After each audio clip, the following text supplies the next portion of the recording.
MrBeast going broke was definitely not on my 2025 bingo card, but I've been seeing rumours everywhere that it might be actually happening. We are talking about one of the most generous YouTubers ever. He buys people houses, hands out giant cash prizes, and pulls off massive charity stunts. So how on earth could he possibly be losing money? I personally think this situation is a lot more complicated than it looks, so let's get into the wild details. Apparently, MrBeast, also known as Jimmy Donaldson, is being sued for a staggering $100 million by Virtual Dining Concepts, the folks behind MrBeast Burger. That amounts blow my mind. I can't even wrap my head around what that figure looks like in real life. If you ask me, a lawsuit this huge could mean trouble for anyone, even a massive YouTuber. Word is that MrBeast complained about the poor quality of certain ghost kitchens, and the company says he destroyed their reputation and broke a bunch of agreements. In my opinion, this sounds like a crazy business fight where big money is on the line and both sides are throwing around huge claims to see what sticks. Then there is a second MrBeast lawsuit brewing. Some of the contestants from his Beast Games reality show are accusing him of underpaying them. They are saying they work long hours with little or no compensation. Now, I personally find that shocking because I've always pictured MrBeast as a super fair guy who helps others and wants them to succeed. I'm not sure if these claims are legit or just people trying to get a piece of the pie, but I have to admit, the timing sure is suspicious. Two massive legal hits at once feels like there might be more to this story. But hold on, MrBeast is not the only one in influencer hot water. There are so many other lawsuits that make me wonder if being famous on the internet is worth the risk. A classic example is when TMARTN and Syndicate, both gaming YouTubers, got entangled with the FTC for promoting a gambling website they secretly owned. They ended up not paying a big fine, but in my opinion, that was a total bullet dodged. Most of the internet believed they should have gotten a harsher punishment, but I guess the FTC decided a warning was enough this time. If you ask me, transparency is everything in sponsorships, and hiding ownership is a recipe for disaster. Then we have Luke Sabat, who got sued not once, but twice. The first time by Conus for $40,000, and the second time by Snapchat for $90,000 whopping dollars. Both cases basically say he took money for brand deals, but didn't come through with the promised posts. I personally think it is a cautionary tale. If you're going to sign a contract, you better follow through or you risk paying big time. Some people argue he might have had legit reasons for not posting, but from what I see, it is a lesson in reading your deals carefully. Another big one is down in Australia. John Barilaro, a former politician, sued YouTuber Friendly Jordies, also known as Jordan Shanks, for defamation, and they settled for around $100 whopping thousand. I think it shows how risky it is to throw around accusations on a public platforms, especially when you're talking about politics. Some folks felt like it was an attack on free speech, others felt the YouTuber crossed a line that it shouldn't have.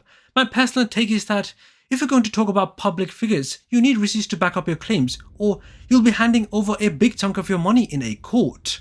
There is also the drama between Sydney Nicole Gifford and Alisa Shield for $150,000, where the allegation is that one stole the other's brand strategy or something along those lines. In my opinion, it sounds like a petty personal feud that escalated into a full-blown lawsuit. But hey, in the influencer world, brand identity can be everything, so maybe I shouldn't be so quick to judge. Moving on to fitness influencer Brittany Dawn Davis. She ended up in trouble with the Texas Attorney General for a whopping nearly $500,000. The complaints say she sold personal workout plans that weren't actually personal at all, more like a one-size-fits-all package. I personally think that is a major fail from her side. If you promise people something costume, you better deliver because customers will hold you to it. Some folks believe the lawsuit was justified, others think it got blown out of proportion. I guess we'll see. Next up, there is Bethany Mota, a legendary lifestyle influencer from YouTube's early days.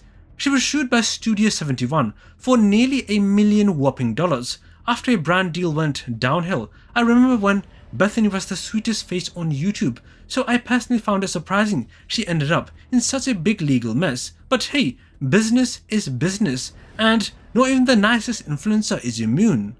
We jump past the $1 million mark with Dan Grider, an aviation YouTuber who faced a $1,100,000 lawsuit from Charles Cook over alleged defamation. Yes, you heard that right.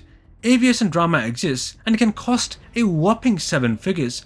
Personally, I'm fascinated by how every niche has its own controversies. If you're going to accuse someone of shady stuff in a technical field like aviation, you better have ironclad evidence or you might end up owning a fortune.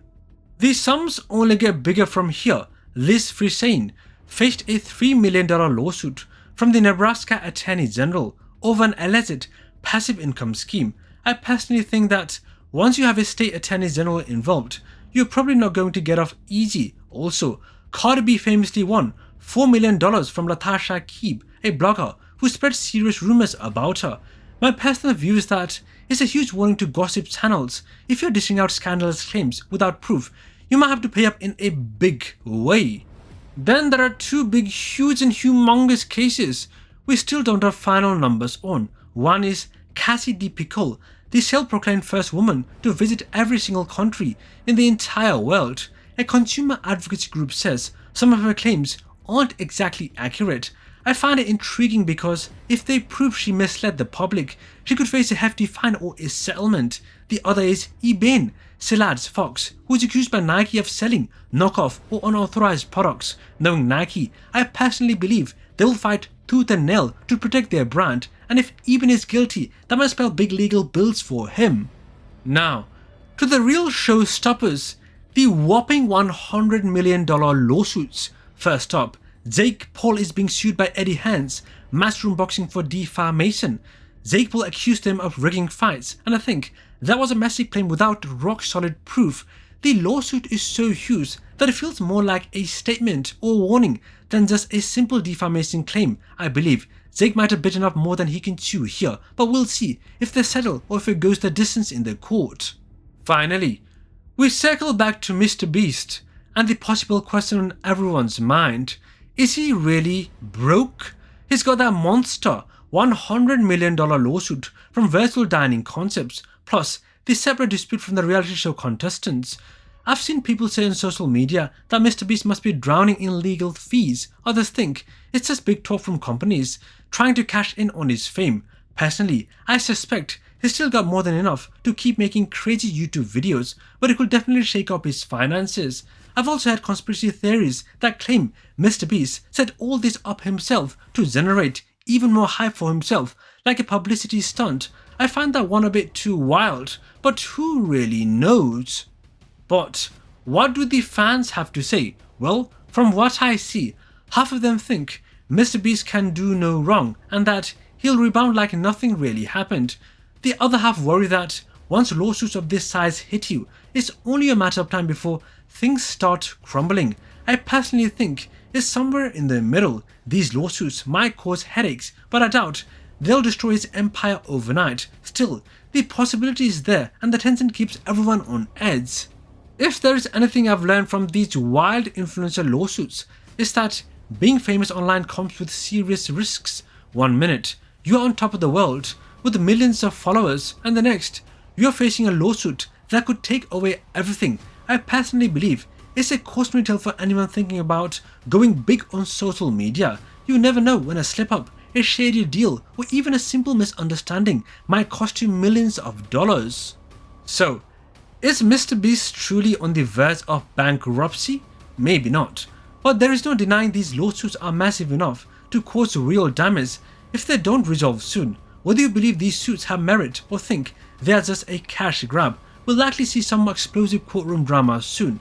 Until then, all we can do is speculate, and trust me, I've heard some wild theories. In the end, I'm just hoping this all sorts itself out in a fair way.